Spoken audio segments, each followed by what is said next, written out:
الحمد لله رب العالمين والصلاة والسلام على أشرف الأنبياء نبينا محمد وعلى آله وصحبه أجمعين ومن تبعهم بإحسان إلى يوم الدين. أما بعد، فأعوذ بالله من الشيطان الرجيم. بسم الله الرحمن الرحيم. رب اشرح لي صدري ويسر لي أمري واحلل عقدة من لساني يفقه قولي. ربي يسر ولا تعسر وتمم بالخير. اللهم لا سهل إلا ما جعلته سهلا وأنت تجعل الحزن إذا شئت سهلا. اللهم انفعنا بما علمتنا وعلمنا بما ينفعنا وزدنا علما. آمین یا رب العالمین. اللہ تعالیٰ کی توفیق اور کرم سے آج ہم سورہ بقرہ شروع کرنے جا رہے ہیں انشاءاللہ. پچھلی 2-3 کلاسز میں ہم نے سورہ فاتحہ کو کور کیا. امید ہے کہ اس کے مضامین اور اس کے جو بنیادی باتیں ہیں وہ ذہن نشین انشاءاللہ ہو گئی ہوں گی. اس میں اللہ تعالیٰ کا تعارف بھی تھا، عقیدے کی بات ہوئی تو اللہ تعالیٰ کے تعارف کی بات ہوئی، اور عمل کی بات ہوئی تو اس عقیدہ توحید پہ عمل کرتے ہوئے. ٹھیک ہے، 2 چیزیں ہیں نا انسان کی زندگی میں، علم اور عمل. تو علم میں سب سے اہم علم کس چیز کا ہے؟ عقیدے کا. اور عقیدے میں سب سے اہم عقیدہ توحید ہے. ٹھیک ہے، تو جب ہم نے اس میں پڑھا کہ الحمدللہ رب العالمین الرحمن الرحیم، تو یہ ہمارا عقیدہ ہے. تمام تعریفیں اسی ایک اللہ کے لیے ہیں. ٹھیک ہے، تو وہ ہمارے عقیدے کی بات ہو گئی. اس کا جو انٹروڈکشن تھا مالک یوم الدین ہے، وہ ہماری عقیدے کی بات ہو گئی.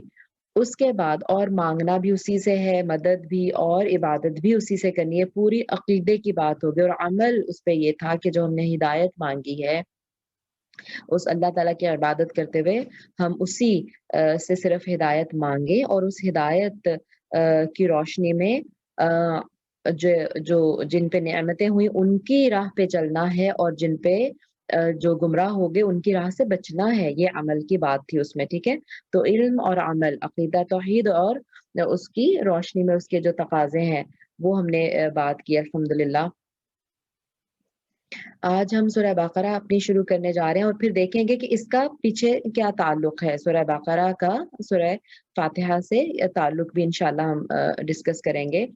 تو اس کے تعارف پہ چلتے ہیں پہلے. سورہ بقرہ کا مقام نزول یعنی یہ مدنی سورہ ہے. ٹھیک ہے، اور چونکہ قرآن پاک کی سب سے لمبی سورہ ہے تو اس لیے مطلب اس کا کوئی ایک شان نزول تو نہیں ہو سکتا. اس کے اندر جو مختلف آیات آتی جائیں گی اس کے بارے میں ہم بات کرتے جائیں گے کہ یہ کب نازل ہوئی. اور سب آیات کا بھی شان نزول نہیں ہوتا. کوئی کچھ آیات جو ہوتی ہیں وہ جنرلی چیزوں کو ڈسکس کرنے کے لیے نازل ہوتی ہیں، اور کچھ آیات ہوتی ہیں جن کے اسپیسیفکلی کوئی پیچھے بیک گراؤنڈ ہوتا ہے، کوئی شان نزول ہوتا ہے. وہ ہم انشاءاللہ پہلی کلاس میں الحمدللہ جب ہم نے تفسیر کے کچھ اصول تفسیر کیے تھے اس میں نے یہ باتیں ڈسکس کر لی تھی. تو یہ سورہ مدنی سورہ ہے. حضرت عبداللہ بن عباس رضی اللہ عنہما، یہ میں نے بتایا تھا کہ عنہما کیوں کہتے ہیں ہم، کہ حضرت عبداللہ جو ہے یہ بھی ظاہر صحابی ہیں، اور حضرت عباس رضی اللہ تعالیٰ عنہ جو ہیں رسول اللہ صلی اللہ علیہ وسلم کے چچا تھے، یہ سگے چچا. ٹھیک ہے، تو یہ فتح مکہ کے موقع پر کچھ پہلے فتح مکہ سے کچھ پہلے اسلام قبول کیا حضرت عباس نے، اور ان کے بیٹے جو تھے عبداللہ. تو یہ دونوں چونکہ صحابی ہیں تو اس لیے رضی اللہ عنہما ہم بولیں گے. حضرت عبداللہ بن عباس رضی اللہ عنہما کے فرمان کے مطابق مدینہ منورہ میں سب سے پہلے یہی صورت نازل ہوئی. اور ہم دیکھتے ہیں کہ مدینہ میں ایک اسلامی ریاست کی بنیاد پڑنے جا رہی تھی، تو اس کے جو مضامین ہیں اب جو عقائد پختہ کرنے تھے وہ مکی صورتوں میں پختہ ہو گئے تھے. ٹھیک ہے، لیکن اب جو عمل کرنا ہے، جو احکامات ہوں گے، جو معاشرتی ایک ڈھانچہ تشکیل پائے گا، وہ سورہ بقرہ میں چونکہ ڈسکس ہوا تو پہلے یہی صورت نازل ہوئی. یعنی شروع کے زمانے کی صورت ہی ہے مدنی دور کی. اس میں 40 رکوع اور 286 آیتیں ہیں، اور سب سے لمبی سورہ ہے میں نے جیسے آپ سے کہا. اور قرآن پاک کی سب سے لمبی آیت بھی اسی صورت میں ہے، اور سب سے عظیم آیت بھی اسی صورت میں ہے. بقرہ نام رکھے جانے کی وجہ کیا ہے؟ عربی میں گائے کو بقرہ کہتے ہیں. سورہ بقرہ اکثر لوگ کہتے ہیں، بقرہ نہیں کہنا، بقرہ. ٹھیک ہے، سورہ بقرہ. یہ سب لوگ کوشش کریں کہ صحیح پرناؤنس کیا کریں جب بھی بولیں. سورہ بقرہ بالکل نہیں کہنا. بقرہ قاف موٹا اور فتحہ ہے اس پہ, ٹھیک ہے. تو سورہ بقرہ گائے کو کہتے ہیں. اور اس صورت کے 8ویں اور 9ویں رکوع میں آیت نمبر 67 سے 73 میں بنی اسرائیل کا ایک واقعہ ذکر ہوا ہے جس میں گائے کا ذکر ہے, ٹھیک ہے. اس مناسبت سے, اس لحاظ سے اس کا نام بقرہ رکھ دیا گیا ہے. جیسے میں نے کہا کہ سب سے لمبی صورت ہے, ویرائٹی آف ٹاپکس ہیں اس میں, تو یہ تو ناممکن تھا نا کہ ہر ٹاپک کو کور کرتا ہوا کوئی نام ہوتا. تو بس ایک نشانی کے طور پر کہ ایسی سورہ جس میں بقرہ کا ذکر ہے, جس میں گائے کا ذکر ہے, گائے والا واقعہ جس میں موجود ہے, بس نشانی کے طور پہ اس کا نام رکھا گیا ہے. اور یہ نام بھی رسول اللہ صلی اللہ علیہ وسلم کے زمانے سے ہی رکھے گئے ہیں. اب سورہ کے فضائل کی طرف ذرا چلتے ہیں. حضرت ابو امامہ باہلی, دیکھیں ابو امامہ باہلی رضی اللہ عنہ سے روایت ہے, نبی کریم صلی اللہ علیہ وسلم نے ارشاد فرمایا, اقرأ القرآن, قرآن پڑھا کرو, اس کی تلاوت کیا کرو. فإنه يأتي یوم القیامت شفیعا لأصحابہ, بے شک وہ قیامت کے دن اپنے ساتھیوں کی سفارش کرے گا. سبحان اللہ. ساتھی کون ہوں گے قرآن کے لیے؟ اصحابی, قرآن اپنے اصحاب کے لیے سفارش کرے گا. یعنی ظاہر ہے جو اس کو ساتھ رکھتے ہیں قرآن کو, اور اس میں اس کا حفظ بھی شامل ہے, اس میں اس کو سمجھنا, پڑھتے رہنا اور پڑھاتے رہنا, یہ سب ظاہر ہے جو قرآن کا ساتھی بن گیا, دن رات کا اس کا ساتھ ہے, پڑھ رہا ہے, پڑھا رہا ہے, اس کر رہا ہے, سمجھ رہا ہے, ساری چیزیں. تو اپنے ساتھی کے لیے قرآن قیامت کے دن شفاعت کرے گا, سفارش کرے گا. تو قرآن کی تلاوت کیا کرو. اقرأوا زہراوین البقرہ و سورۃ آل عمران, اور دو زہراوین, زہرا یعنی روشن کو کہتے ہیں, دو روشن صورتیں یعنی سورہ بقرہ اور سورہ آل عمران پڑھا کرو. فإنہما, پس وہ دونوں, یأتیان یوم القیامت, وہ دونوں قیامت کے دن آئیں گے, کأنہما غمامتان, جیسے کہ وہ دونوں دو بادل ہیں, دو بادلوں کی طرح جو سورہ بقرہ اور سورہ آل عمران آئیں گی قیامت کے دن. او کأنہما غیایتان, یا پھر وہ اڑتے ہوئے دو بادل یا دو سائبانوں, غیایتانی دو سائبانوں کی طرح, یا دو بادلوں کی, سائبان یعنی جو مطلب ایک آپ کہہ لیں جو چھت سی ہوتی ہے, جو مطلب کچھ سایہ کرنے کے لیے کوئی بھی چیز لگائی جائے, ٹھیک ہے, یا بادل یا سائبان. او کأنہما فرقان من طیر صوافہ طیر صوافہ, یا دو اڑتے ہوئے پرندوں کی قطاریں ہوں, جیسے کہ گویا اس طرح آئیں گی. تو حاجان عن اصحابہما, وہ دونوں جھگڑا کریں گی, یعنی شفاعت کریں, جھگڑے سے مطلب کہ جو ہے وہ ان کے فیور میں اپنے ساتھیوں کی. یہاں پہ بھی دیکھیں اب ذکر ہے ساتھیوں کی, جو بقرہ اور آل عمران کے جو ساتھی ہیں وہ اپنے ساتھیوں کے لیے وہ سفارش کریں گے. سبحان اللہ. اقرأوا سورۃ البقرہ فإن اخذها برکہ, سورہ بقرہ پڑھا کرو کہ بے شک اس کا پڑھنا, اس کا لینا برکت ہے. وترکها حسرہ, اور اس کا چھوڑ دینا حسرت ہے. ولا تستطيعها البطلہ, اور الباطلہ یعنی جو باطل چیزیں ہیں, جو جادو وغیرہ ہے, جو باطل قوتیں ہیں, وہ اس کی استطاعت نہیں رکھتی, یعنی اس کا مقابلہ نہیں کر سکتی. یعنی جادو وغیرہ, جہاں سورہ بقرہ مسلسل پڑھی جائے وہاں باطل قوتیں نہیں آ سکتی, ٹھیک ہے, جادوگر وغیرہ اس کا مقابلہ کرنے کی استطاعت ہے. تو ہم دیکھتے ہیں کہ قرآن بھی شفاعت کرے گا, اور پھر قرآن میں سے یہ دونوں صورتیں جو ہے بقرہ اور آل عمران یہ سفارش کریں گی. تو اللہم اجعلنا منہم, اللہ ہمیں ان میں سے بنائے جو جن کے حق میں قرآن جو ہے وہ سفارش کر سکے. تو اس کے لیے کیا پھر ضروری ہے کہ ہمیں قرآن کا ساتھی بننا ہے, قرآن کو اپنا ساتھی بنانا ہے. اللہ تعالیٰ آسانی فرمائے, آمین. اسی طرح ایک اور حدیث ہم دیکھتے ہیں, عن ابی ہریرہ رضی اللہ عنہ ان رسول اللہ صلی اللہ علیہ وسلم قال, رسول اللہ صلی اللہ علیہ وسلم نے فرمایا, لا تجعلوا بیوتکم مقابر, اپنے بیوت کو, اپنے گھروں کو قبریں نہ بناؤ, مقبرے نہ بناؤ.